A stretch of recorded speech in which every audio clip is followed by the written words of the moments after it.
Um, let's see if we go live. Let's check the sound, and then we can get started. Always risky to be working with drinks. While we are, there we are. While we are, there we are. Sounds working just fine. Hey, good morning. Thanks for dropping by. My name is Toby, and I train to live an active, self-sufficient, and adventurous life. I do so by minding my sleep. I try to get between 7 and 9 hours in a night, and tonight the world tricked me because it is not 5 a.m. but 6 a.m., even though I woke up at 5 a.m. and I'm pretty sure my biological clock is telling me that it's 5 a.m., but we decided to push time forward by an hour, which means sunrise is an hour later, which means there are a whole bunch of other problems that I have to face today. This also means that this sleep distortion always leads to people having more heart attacks and whatnot on this day and the other day of the year.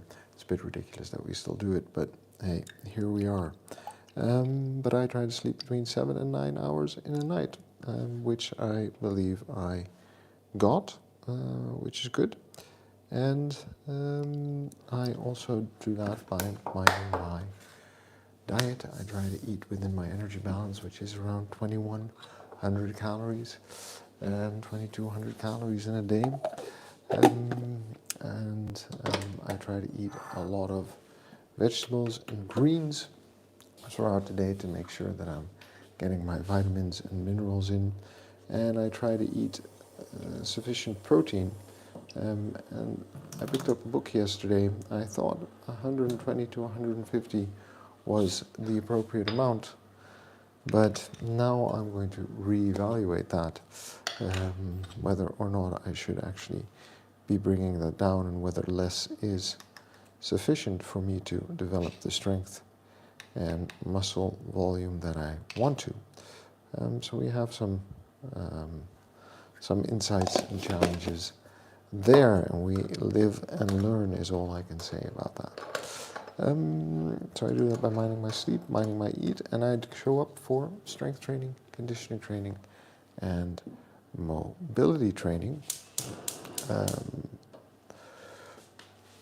Strength conditioning and mobility training, and I do that by lifting weights, by kettlebelling, or by going out for runs.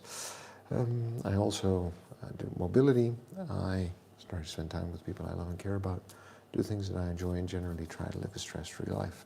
Now, that all being said, I am injured. Maybe the title of the video gave it away. As in, I lifted a weight the wrong way. Wednesday. So that is now Wednesday, Thursday, Friday, Saturday, Sunday, 5 days ago. And I am trying to recover from making that mistake. And to be very honest, recovery is going okay. I cannot really complain about how I'm recovering or what is happening in my body as I recover, because recovery is honestly going much, much, much better than I thought it would be going. And I'm not sure if that is because I am superhuman or because maybe I am just setting up my talking points here slightly differently, or because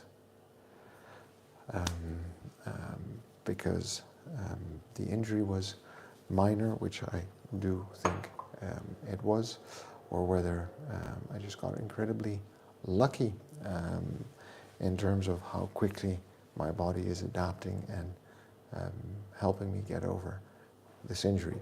So what happened? I was lifting kettlebells and I wasn't paying attention. I tried to clean a 20-kilo kettlebell with one hand off the floor. When we use kettlebell one hand unilaterally, we are cross-stabilizing. So I hurt the right side of my back because I was holding the kettlebell in the left hand.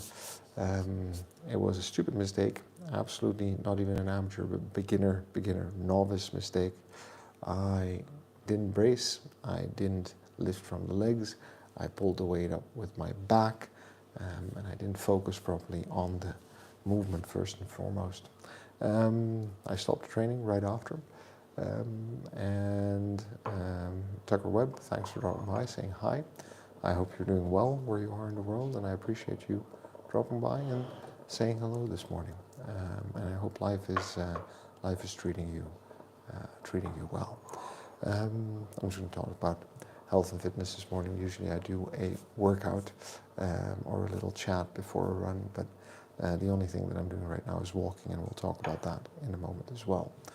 So, that being said, I saw white for a bit, white spots, put the weight down, stopped the training, and was worried for about 24 hours, or at least 12 hours until in the evening I had a phone consult with my physiotherapist who listened to the symptoms and said, well, let's check it out, but it sounds like this is not a herniation. It sounds like you just some bad luck, and this might be something minor rather than major. And having had a neck herniation before, I know what that kind of pain feels like. So I was very happy that I wasn't experiencing that kind of pain in my lower back, because I know that can be very debilitating. And the next day, already Thursday, I felt a little bit better, very stiff, incredibly stiff. But after having been checked out on Friday, indeed, there are no signs of herniation. I'm just on the path to recovery. And today being Sunday, so that was Friday, today being Sunday, I can tell you, I am feeling a lot better, which is a really good feeling.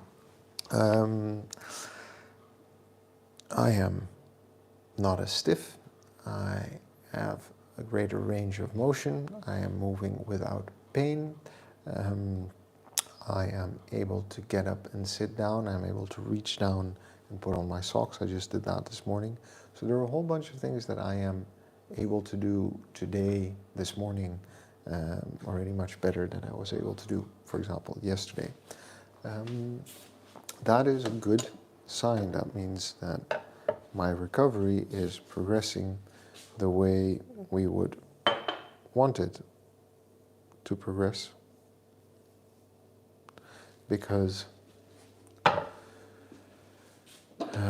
if I was starting to experience more pain or more stiffness or different kinds of pain, then I would probably be in some kind of trouble. But I'm not. So, thumbs up to me. Hey Melby, thanks for dropping by, saying hi. I hope you're doing well in your neck of your corner of the world. And I hope you have had a good weekend. I know I'm having a great weekend, even though I apparently lost an hour in the middle of the night because it is now 6:30, not 5:30. And I'm a bit bummed out about that because I wanted to go for a long walk this morning. But now we're going to have to go for a slightly shorter walk, but we'll figure that out when I get back from the walk. But I hope you're well, and thanks for being concerned. And yes, that is indeed good news, because it means that we can get back to fixing the shoulder, which was the primary objective before summer, so that we can move on to the more advanced techniques of snatching and overhead pressing and clean and jerking without worrying about injuring myself again. So all bueno, all good. I'm very happy about this. I think the family is very happy about this, and I think I'm going to enjoy the improved range of motion for the rest of the week. Friday we have another meeting with the physiotherapist, and we will see where the progress takes us from there. But overall, moving steadily forward. That means we can get back to some conversations about health and fitness. Very important. That's that small habit, right? That one glass of water before and after the training, which is the cue for me to drink water. We talked about habits towards the end of last year, for those of you who were watching, and I explained how I know from experience and from studying some of the behavioral change science, but also just from having seen what doesn't work, is that trying to make too many big changes once, not a good idea, but making a couple of small changes over time and trying to get them to stick generally leads to smaller health habits, and actually across the day, smaller health habits stacked continuously throughout the year are going to have great results for our health and fitness. But that's a different point. Today we're going to talk about long-term health. It is another Sunday. It is the last Sunday of March, which is why the timetable's changed apparently. And we are going to be looking at our long-term health, and specifically at sitting and sleep that I want to talk about, because we talked quite a bit about sleep a couple of weeks ago, and I want to revisit it because it's part of the big three. Keza 69, Keza 69, thanks for dropping by, saying hi. I hope you're doing all right, and I hope life is treating you well where you are in the world this Saturday evening or Sunday morning. It is Sunday morning where I'm at. It is actually 6:31 a.m. and I'm about to go out on a morning walk because that is all of the exercise that I can do, and I need to get a lot of walking in a day to make sure that I maintain a certain level of activity, given the fact that I'm recovering from a back injury. But before we walk, we're going to have a little chat. So we know that at one point we are fighting decline, right? Deterioration is inevitable. We know that over time our aerobic capacity will decrease. We know that our bone density will decrease. We know that our muscle will lose muscle and strength. So there are a lot of there's a lot of natural decline that we want to manage as we grow older if we want to stay fit and capable for life, which is one of my goals. If you look at society as a whole, just looking at the country that I live in, for example, and you can look at these statistics for your home country probably, you'll see that about 1/3 of teenagers at the moment moves enough. That means that there's 70% of people, give or take 67% of people in the age bracket 12 to 18 who are not moving sufficiently. That might not necessarily be a problem, you might think, were it not for the fact that we also see that adults are becoming overweight and obese at a higher rate, and the instances of, for instance, diabetes are increasing over time. We went from, I think, 600,000 in the early 2000s to 1.1 million people with diabetes type 2 in 2022. That is a significant increase over time. So we're not moving enough. We are growing older over time. We know that as we grow older, our bodies need more attention to stay fit and healthy, and we're not moving enough when we are younger, which sets the stage for the habits we develop when we're older, and we're seeing the increase of adverse health markers across the population. I'd say that constitutes a problem, and we see a lot more children who are overweight, which sets them up for all kinds of health problems later on in life. I'm a bit more aware of this maybe than others because I was overweight as a child, and I know the kind of impact that can have on you socially or on your self-image, but also on your ability to do things. So what are some of the things we're going to talk about? Well, there's always the big three. There is sleep, there's nutrition, there's movement. Movement is just general activity and exercise, by the way. And then there is the topic of sitting that we're going to start with, because what we're seeing is that there is an abundance of lack of activity, for lack of a better way of saying this. Peoples Aguilar, I didn't know, but thanks for dropping by and saying hi. I hope you're well. where you are in the world. And Isaac Guerrero, you just turned 30 this year and you're healthy. Uh, uh,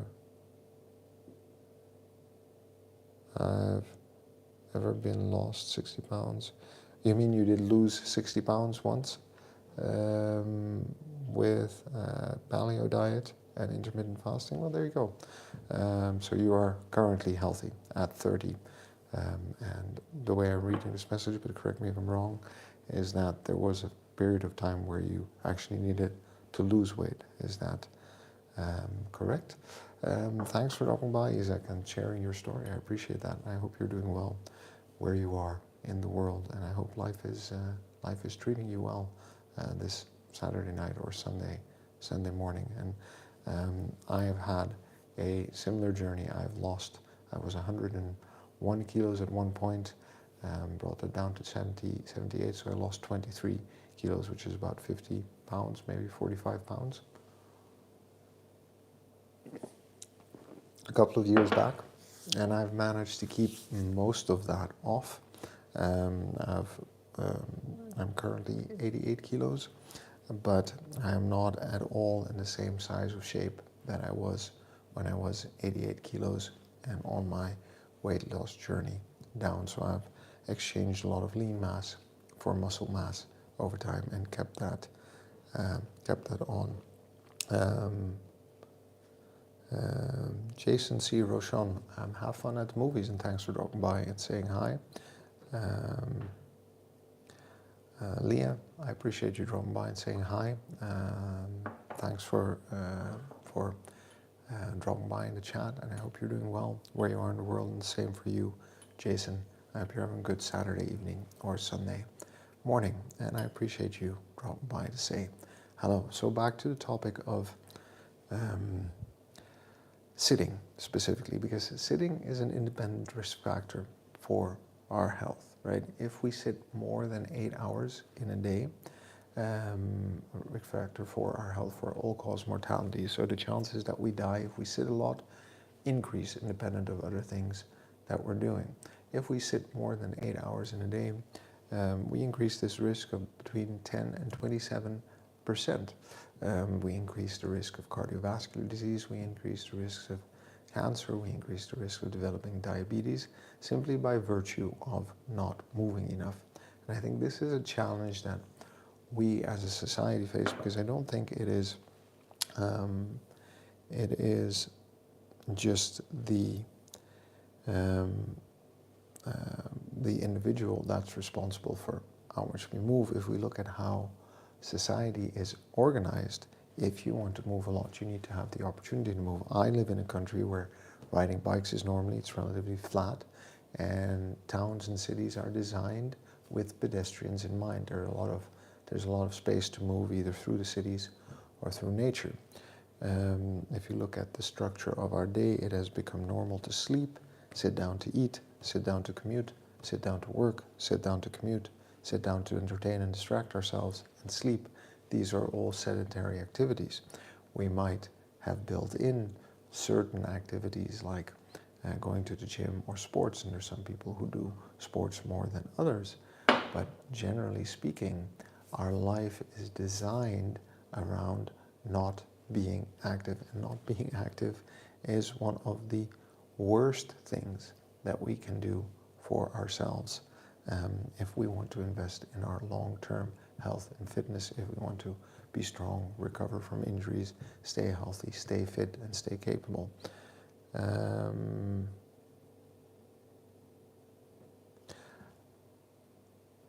Leah, thanks for dropping by, and I appreciate the compliment.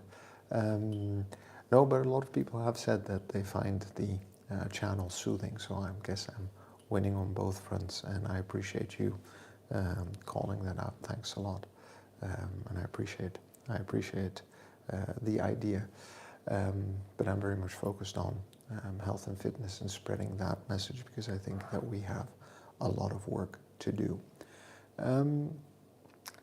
So sitting generally is just bad for our metabolic indicators, but it's not just that we're not not moving enough, that we're sitting too much or experiencing this lack of movement. It is usually the combination of a lack of movement or sitting too much, deficiencies in our nutrition, and Vilified Logic, thanks for dropping by and saying hi. It's good to see you this morning. Thanks for saying hello, and I hope you're doing well where you are in the world, and that life is treating you well. Saturday evening, Sunday morning. For me, it's Saturday morning. I'm just going to say it again. I'm so bummed out that we lost an hour in the night, because I was planning to go for a 2-hour walk this morning. I'm going to have to cut that down significantly and find another hour in the day to do some walking. What are my thoughts on vitamin D? 17.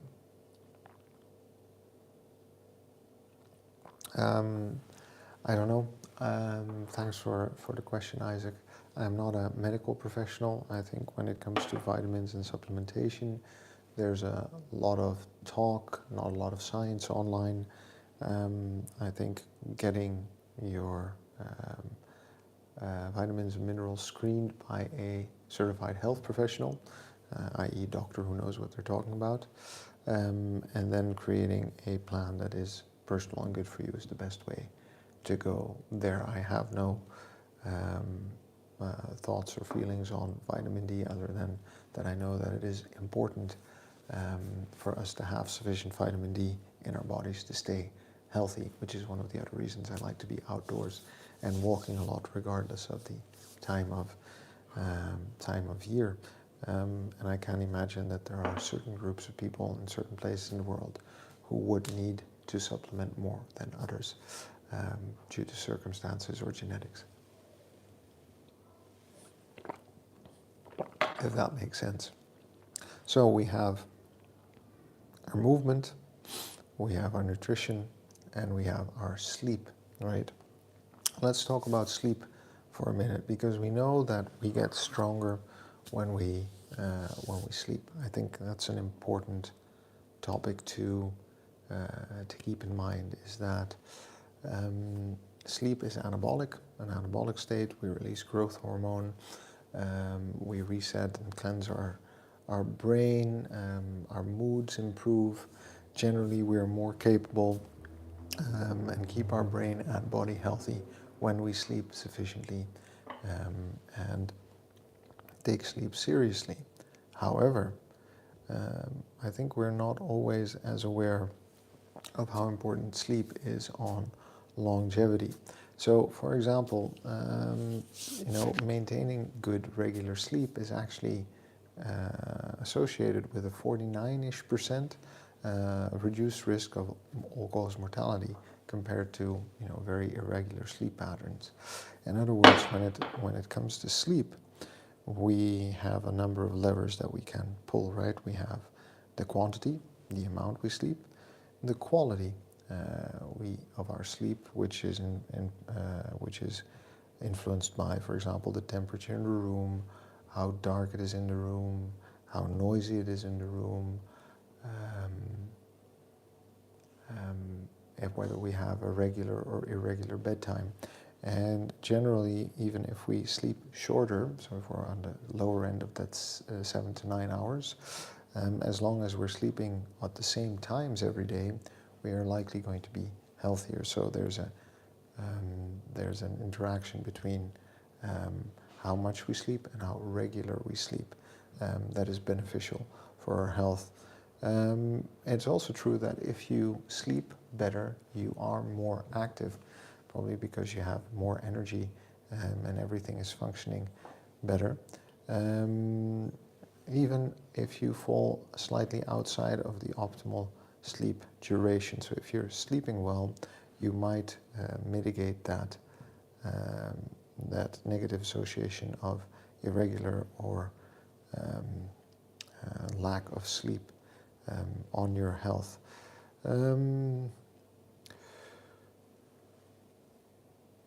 Sleep, you could see sleep as a non-negotiable biological necessity, as in if you do not sleep sufficiently, you will eventually die. If you're sleep deprived completely, you will eventually die. There are a lot of adverse health effects that you might experience by sleep deprivation and lack of sleep. So figuring out a strategy to sleep well and sleep long and sleep deep is going to have a tremendous impact on your health and longevity. Remember, I mentioned half the population is overweight. There's no large part of the population is struggling with sleep because of stimulation at night from scrolling on their phones or overconsumption of information throughout the day. Well, if you can maintain better sleep, you are less likely to overeat. People who lack sleep start to want to consume more fatty foods and overconsume calories throughout the day. So if you'd never thought about that correlation, there is definitely a clear link between lack of sleep and overconsumption. So the better we sleep, the more energy we have because our body is restored, and the less need we have to actually overconsume specifically fatty foods. Actually, it's very interesting. We apparently tend to start to prefer fatty foods when we suffer from a lack of sleep, and we overeat calories to the tune of about 300 to 400, I think, on a day. So worth paying attention to. Yeah, kimchi and fermented soybeans. I think eating fermented foods should be a staple in every diet for sure. It's very healthy. And sleep is probably the hardest for most people, Isaac. Jay Smith, well, I think according to Leah, if you listen to me long enough in a dark room while you're trying to fall asleep in your bed, maybe you will fall asleep relatively easily. I might have that effect on you unexpectedly, Jay, and thanks for dropping by and saying hello. And I appreciate you being interested in what I have to say. So consistently getting 7 to 9 hours of sleep every day, including the weekends, because we tend to forget this, just is generally a good recommendation for better health outcomes, right? Start to see sleep as a non-negotiable. As Brian Johnson puts it, I think he's doing interesting and cool stuff. I won't say follow everything that he does, but he is definitely putting some useful information and thought-provoking insights and hypotheses out there, is that you want to be a sleep professional. I show up for work every day and I spend 8 hours at work and I am working. I think we should show up for sleep and try to spend 8 hours really sleeping. So we prepare for sleep, we sleep, and we make the best of those 8 hours we possibly can every day, because it is absolutely essential for our long-term health and fitness. This doesn't matter whether you're in your zeros, in your teens, in your 20s, in your 30s, in your 40s, beyond. Prioritizing sleep is absolutely essential. How you balance that with your social life and with other things is a decision you need to make, but the amount of sleep, I'd say, the better you learn to sleep throughout your life and the more you prioritize that and build your life around that, the better off you're going to be. Does that mean that there are no social events that I ever go to? No, there are, and those are the exceptions. And I accept that there will be a lack of sleep, but generally I still try to then set my alarm to wake up around 6 hours after that, so I don't hardcore wake up before 5 a.m. on a late night. I try to maximize the hours to get at least over 6, if at all possible. When you have little children, sleep is interrupted, so do not try to be too strict with your sleep pattern and sleep schedule then, but just keep in mind that your sleep is interrupted and that you're going to suffer for it, and that you want to have some strategies like naps and less activity to actually be able to deal with that. Okay. Yeah, you could call that information addiction when we scroll without purpose. I think it's one of the most useful pastimes. I've actually blocked all apps that do that. And I've seen a significant reduction in the time I spend scrolling and browsing because of that. And that's freed up a lot of mind space to do other things, including sleeping better. I also, for my own sleep, someone gave me a sleeping mask, a nice, good one with a massage function built in. The massage function, though it is quite soothing. Like, one of the functions is relatively soothing actually, because it's monotonous vibration that just feels quite pleasant, and actually is a bit sleep inducing. But it's the utter darkness that has actually, over the last 3 or 4 weeks, massively improved the quality of my sleep. The difference between wearing that mask and not wearing that mask at night is tremendous, because it literally blocks out all of the side light that comes through, even through the darkened curtains. So if we can't put in proper curtains or create proper darkness, something like that is honestly a very good solution. If I only get 4 hours a week, do you think it's okay to sleep during the day? Isaac Guerrero, I don't know. I think 4 hours of sleep is way too little, so a nap probably might help, but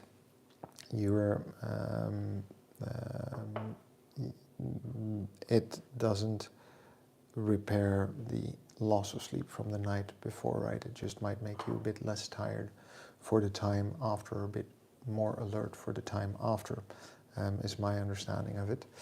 And depending on, for example, so yeah, if you take that nap maybe within 3 hours of bedtime, it might disrupt the sleep. If you take it 8 hours before the bedtime, so like at the end of the morning for 30 minutes, I think maybe you can get away with it, or like 6 hours before for 30 minutes, maybe you can get away with it. But if I do these 4.5-hour naps, which they sometimes turn into because I'm just so tired, then yeah, sometimes I have a bit of a harder time falling asleep again at night. That is a valid concern. The effects of poor sleep on longevity may be worth diving into.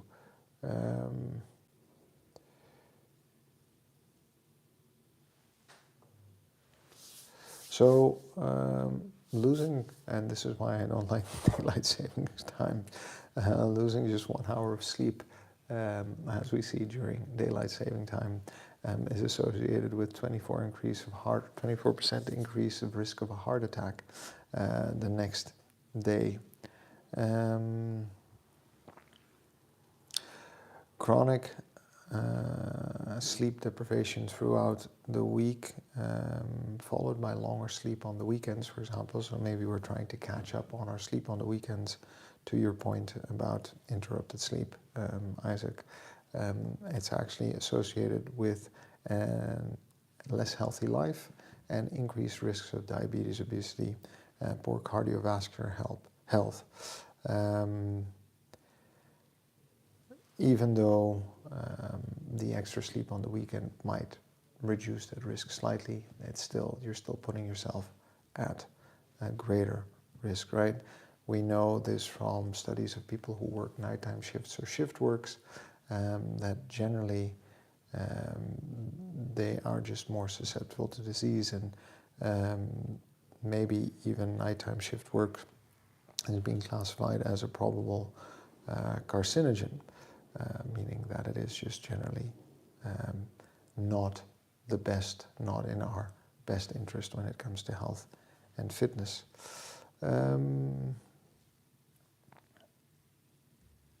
Right? I think two major ones to call out: lack of sleep. Hormones are affected by lack of sleep. Insulin, leptin, it's the other one. There are a couple. Well, there are a lot of hormones. Basically, sleep helps us regulate our hormone levels. So if we are interested in living healthier and being healthier, sleeping well actually is going to be an important part of how we help our body regulate itself properly and keep that balance. So just keep that in mind as well. The same goes for our metabolic system, right? Sleep, well, there's obviously a relation to insulin there, but sleep will help our metabolism function properly, and we know from some of the examples that I've given what the adverse effects can be of that lack of sleep. Another one is drowsy driving. So if we're not sleeping enough, we are tired, our reflexes are slower. We're putting ourselves at risk by going out into traffic and participating there. It can, cause harm and injury to someone else, which should be a major reason not to do it, to ourselves, and can even cause death. And that is very final. So all in all, there are a lot of good reasons, and I think the last 10 years we've seen a lot of new insight into why sleep is important. And I think we should try to be a bit more considerate and consistent in how we approach sleep in combination with an active lifestyle, because sleep is when we recover from all of the activity we undertake throughout the day. And if all of the activity we undertake throughout the day is sitting, then sleeping might keep us healthier, but it doesn't give us the impetus of physical and mental health that a good combination of physical activity and sleep will give us. I always say at the end of the day, I would like to be properly tired, and maybe you understand what I mean. After a day of sitting, for example, at a conference or a day-long training for work or whatnot, you spend a lot of time indoors, like these air-conditioned ventilated rooms, and you spend a lot of time sitting, and you get tired, but it's an unpleasant tiredness, if that makes sense. Whereas when I spend the day outdoors hiking in nature without headphones, where it is quiet and peaceful, I actually come back properly tired. And I think that quality of tiredness is important to be mindful of and to start noticing the different. And we want more of that proper, like, okay, I'm physically tired, but my mind is empty, rather than my mind is full.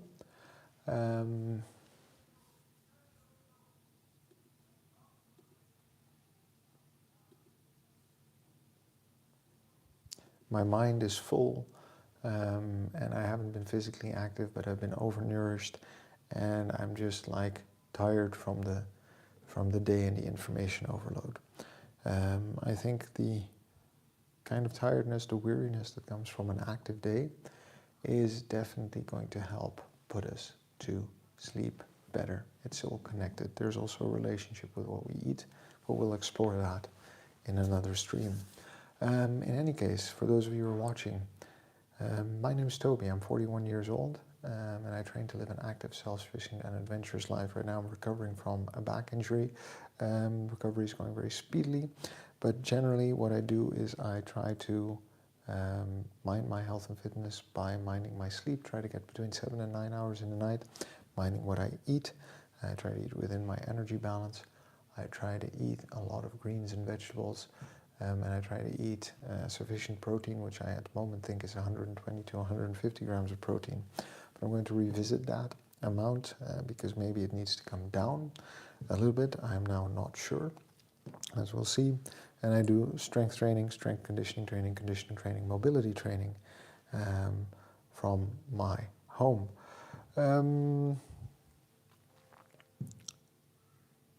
I also try to spend time with people I love and care about, do things that I enjoy, and generally try to live a stress-free life. So if that's something you're interested in, and you're interested in someone talking about, not about the way they look, but the way they feel, that I want to feel fit, capable, and competent for life as a man, as a father, as a husband, in my career, my social life, in my endeavors, and talk about creating and living this rounded life, and go ahead, check out my channel and maybe subscribe. I am now going to go out for my walk, and then we are going to start the day here in this house. And remember to try to make it practical, make small changes, and keep in mind that we live in a society that is structured around not moving enough, that is structured around not sleeping well, that is structured around not eating well, and that we need to be very aware of the effects that might be having on our short and long-term health, and what we need to do every day to mitigate that. Mel B, thanks for dropping by and saying hi. I hope you're doing well, and I hope you have a great Sunday. Isaac, thanks for the questions and the conversations. Jay, Vilified Logic, Leah, Jason, Peoples Aguilar, Keza, and Tucker Webb. I appreciate you all dropping by, and I look forward to connecting with you in the future. Like I always say, we're good just the way we are. We've got to love ourselves before we can move on. It's the person we are today who's going to get us to where we want to be tomorrow. So a bit of kindness is going to go a long way, because there are enough people out there who want to put us down. We can lift ourselves up. And the only way to get anything done, friends, is by showing up and doing the work. So I will see you tomorrow. And look, I could stand for 30 minutes without getting all too stiff this morning. So I call that improvement. And remember, subscribe.